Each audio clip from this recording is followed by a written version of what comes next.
Bees is my presentation, or more importantly, why bumblebees are better pollinators than honeybees.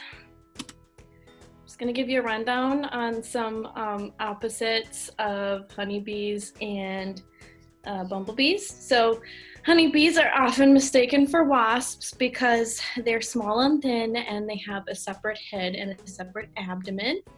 And they also have two clear sets of wings, one large front set and then a small back set. They're very social, much more social than honeybees.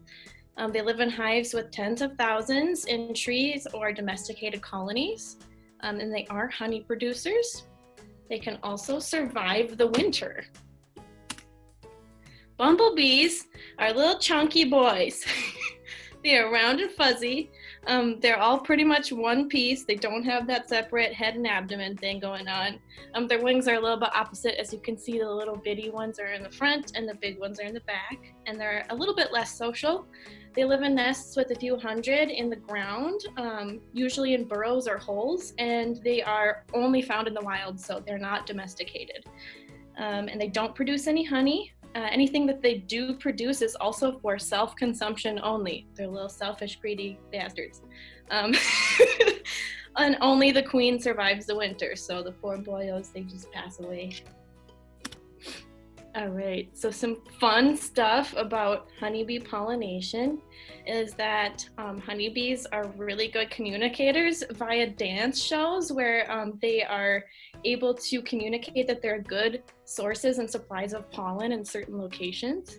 And then they are also miners of pollens, meaning that they return to the same quadrants or the same areas to make sure they mine all of the pollen from that area instead of just like kind of going willy-nilly wherever they want and being like, I'll just like take a little bit and go look somewhere else. They're like, no, I'm gonna get all of the pollen from this one place before I move on somewhere else.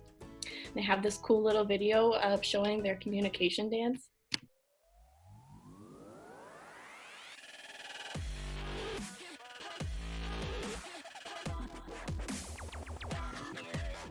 Essentially what was happening in that video is, she was doing her wiggle dance, and she can communicate like how far away like pollen sources, like up to 6 meters.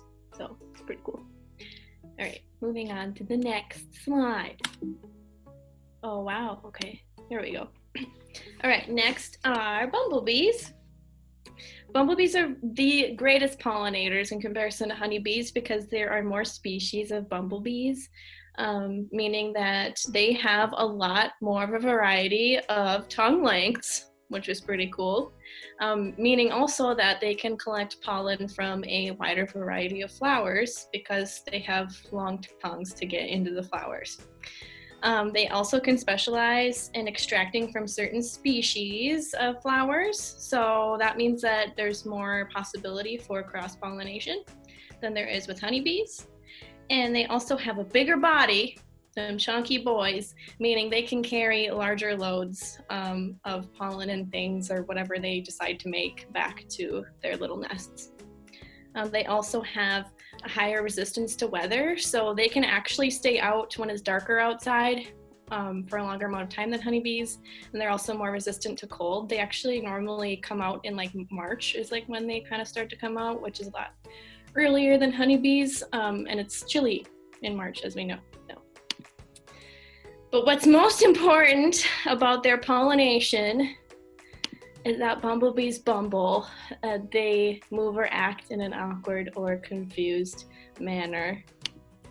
Them little bumblebees. Here's a little bit slow-mo video of a big fat bumblebee bumbling. Look at him, he's so chunky. Doing a good job with pollinating stuff.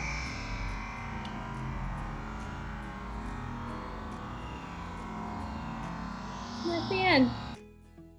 Any questions?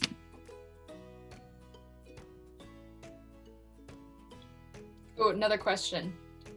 Do bumblebees use the Bumble dating app? I don't think so, because they are only allowed to mate with their queen, so, you know. Oh. Yeah. one person in your area. Arranged. It's the only one who survives the winter. Very biased. Like, app. that's not fair.